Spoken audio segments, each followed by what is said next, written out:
Masya Allah. Nah sekarang kita lanjut lagi nih ya. Ini Ustaz Syah mohon izin sebelumnya ini dari true story nih. Based on true story, kisah nyata. Jadi ada seorang anak nih yang ibu dan ayahnya ini, mereka ini kebetulan berbarengan kena COVID-19. Nah sayangnya ternyata sang ayah ini akhirnya meninggal dunia. Innalillah. Dan anaknya yang namanya COVID ini kadang-kadang gak satu kamar kan. Anaknya ini gak mau ngasih tahu sama ibunya. Jadi gak dikabarin. Jadi ibunya itu baru tahu setelah beberapa waktu kemudian. Yang timbul akhirnya namanya rasanya kekecewaan. Nah mungkin si anak ini maksudnya baik. Menjaga ibunya supaya ibunya juga yang lagi sakit ini gak drop. Gitu ya kan. Kalau COVID ini kita tahu kan harus happiness kan gitu kan. Nah ini apa nih hukumnya nih Ustadz Syab nih dalam pandangan Islam, mohon izin silakan penjelasan. Bismillahirrahmanirrahim. Tabe guruku Ustadz Maulana, Pak Kiai, Mas Fadli, berbohong demi kebaikan atau menyembunyikan kebenaran untuk menjaga perasaan, subhanallah. Maka satu kisah yang sering kita dengarkan mungkin, namun hari ini kita ambil kembali untuk menjadi pelajaran bagi kita. Seorang sahabat Abu Talha kemudian punya istri namanya Ummu Sulaim. Ummu Sulaim ditinggalkan oleh Abu Talha dalam perdagangan atau dalam jihadnya. Kemudian ketika Abu Talha pulang ke rumahnya, ternyata anak semata wayangnya itu meninggal dunia pada saat itu.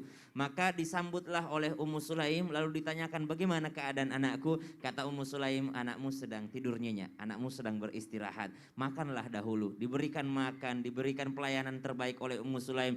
Lalu keesokan harinya baru diberitahukan kepada suaminya, ternyata yang dimaksud anaknya sedang tidur nyenyak atau istirahat yang panjang adalah anaknya telah meninggal dunia. Marah Abu Talha mengatakan, kenapa engkau tidak memberikan kenyataannya kepada aku? Akan kuadukan engkau kepada baginda Nabi SAW tentang kebohonganmu. Maka berangkatlah Abu Talha bersama dengan Ummu Sulaim kepada baginda Nabi SAW. Ternyata Rasulullah SAW membenarkan apa yang dilakukan oleh Ummu Sulaim, yakni menjaga perasaan suaminya, memberikan servis yang terbaik sebelum mengetahui sebuah kabar buruk, kabar negatif. Mungkin sang anak ingin menjaga perasaan ibundanya. Maka dalam hal ini tidak dianggap suatu kebohongan, namun ternyata kalau kita melihat solusi dalam Al-Quran, ba'da naqul a'udzubillahi minasyaitonirrajim, ya ayyuhalladzina amanu ittaqullaha wa qulu qawlan sadida yuslih lakum a'malakum wa yaghfir lakum dhunubakum.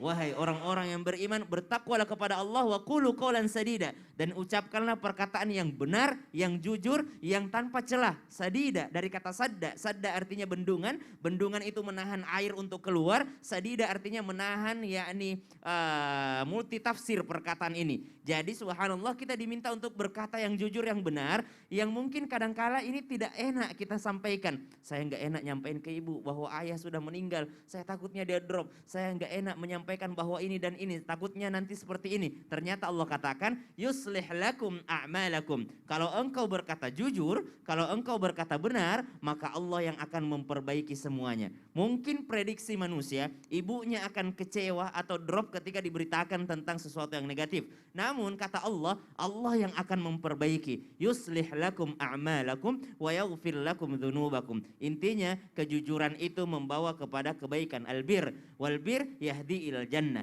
dan kebaikan itu membawa kepada surganya Allah Subhanahu wa taala. Namun tidak semua kejujuran kita sampaikan dengan lantang. Ada kalanya kita mencari bahasa-bahasa yang mana bahasa ini insya Allah akan menjaga perasaan orang lain. Maka yang harus dilakukan hari ini adalah meminta maaf kepada ibunda dan menyampaikan maksudnya bahwasanya saya menjaga perasaan ibu, saya menjaga kondisi ibu pada saat itu sehingga kami tidak menyampaikannya secara lantang. Wallahu ta'ala. Jadi intinya tuh anak nggak bohong sebenarnya, cuma mencari waktu yang tepat untuk mengatakan kepada ibunya. Ada namanya jujur pada tempatnya. Benar. Ini Masya